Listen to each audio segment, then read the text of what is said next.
Incident 1. The Mysterious Disappearance. The Thompson family had just moved into their new home on Maple Street, an old Victorian mansion that had been abandoned for years. As they unpacked, the house seemed alive, creaking and groaning, as if it had its own stories to tell. Lily, their 8-year-old daughter, was particularly intrigued by the attic, often saying she could hear faint noises coming from above, like whispering voices. Her parents dismissed it as imagination. On the second night after settling in, a loud crash echoed through the house at around 2 a.m.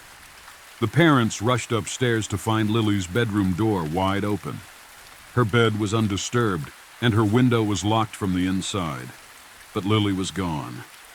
They frantically searched the house, checking closets, under the bed, and even the attic, which was locked. It was as if she had vanished into thin air. The police were called, and a search party scoured the neighborhood and surrounding woods, but no trace of Lily was ever found. The neighbors whispered that strange lights had been seen flickering in the attic window late at night. The Thompsons were forced to leave the house, but they never returned to retrieve their belongings. Rumors swirled that the house was haunted by the souls of the lost. Incident 2. The Haunted Mirror. A young couple, Sarah and Tom, decided to purchase a vintage mirror from the house's estate sale. The mirror, old and ornate, seemed harmless at first. But once placed in their bedroom, things took a strange turn. Every night, Sarah would catch glimpses of a woman's reflection in the background, standing silently behind her. When she turned around, there was no one there. The reflection became more defined with each passing night, until Sarah could see the woman's eyes following her. Tom dismissed it as stress, but Sarah couldn't shake the feeling that the woman was trying to communicate something. One evening, as she watched the reflection, the woman mouthed one word: "Leave." Sarah and Tom never spoke of it again, but the mirror was hidden in the attic. They moved out soon after. Incident 3. The Creaking Floorboards. A man named Daniel was staying in the guest room of the house while visiting a friend. As night fell, the house seemed unusually quiet. He lay in bed, drifting off to sleep, when suddenly he heard the unmistakable sound of footsteps, slow, deliberate steps walking across the floor above him. Thinking it was just the house settling, Daniel tried to ignore it, but the footsteps grew louder and closer, pacing back and forth. He got up, checked the hallway, and climbed the stairs, but the house was empty. The footsteps stopped the moment he opened the attic door, leaving him shaken and wondering if someone or something was still watching. Incident 4. The Whispering Walls. A group of adventurous friends, intrigued by the house's sinister reputation, decided to spend the night there. As they explored the lower floors, one of the friends, Emily, heard faint whispers coming from the walls. Thinking it was another friend playing a prank, she investigated but found nothing. The whispers continued, growing louder and clearer, seeming to come from behind a section of the wall in the living room. They began tearing at the drywall and found a hidden door that led to an empty, dusty room. There were no markings, but the air in the room was thick with a sense of dread. The whispers stopped, but the fear lingered. They left the house at dawn, never speaking of it again. Incident 5. The Shadowy Figure. One night, 12-year-old Claire was wandering the house, unable to sleep. She passed the hallway, and out of the corner of her eye, she saw a tall, shadowy figure standing near the staircase. At first, she thought it was her imagination, but the figure didn't move. It simply watched her from the corner of the hallway, standing still and silent. Claire tried to speak, but her voice froze in her throat. The figure never spoke, but slowly faded into the darkness. Claire didn't dare to leave her room for the rest of the night.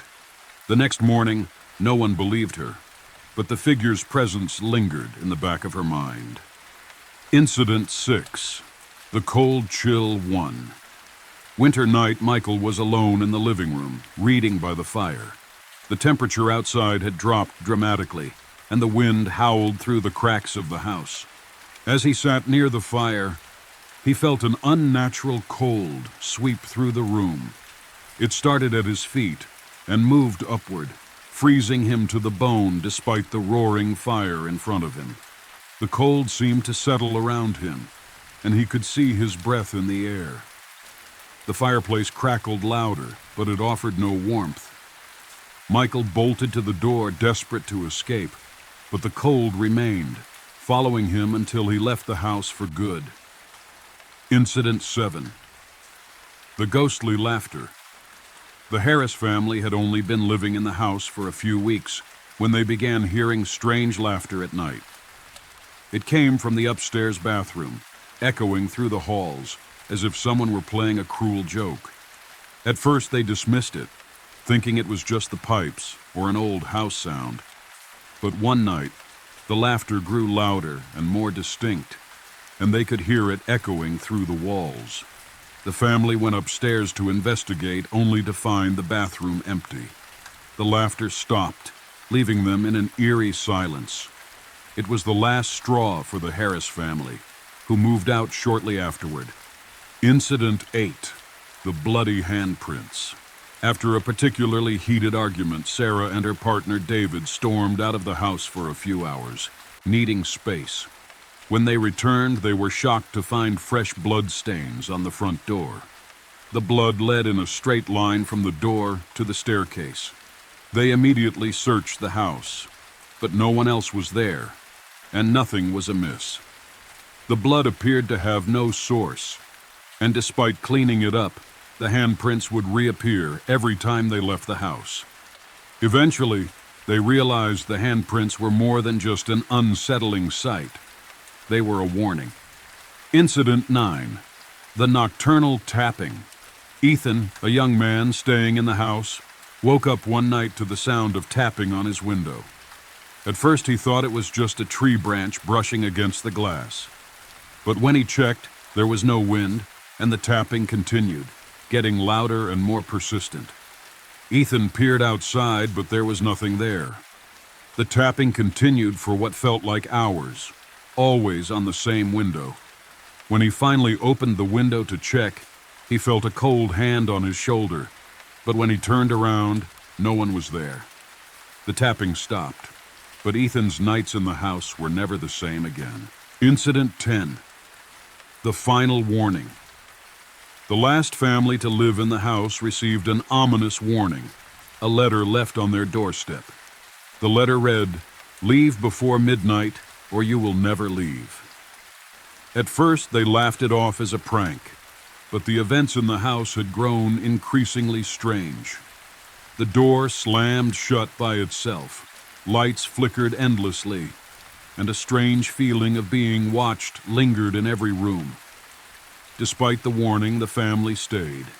That night, they were never seen again. The house stood empty, and the authorities were left with no answers. The house remained a warning to all who might dare to enter. Like what you hear? Click like and subscribe. They're watching and they'll know if you don't.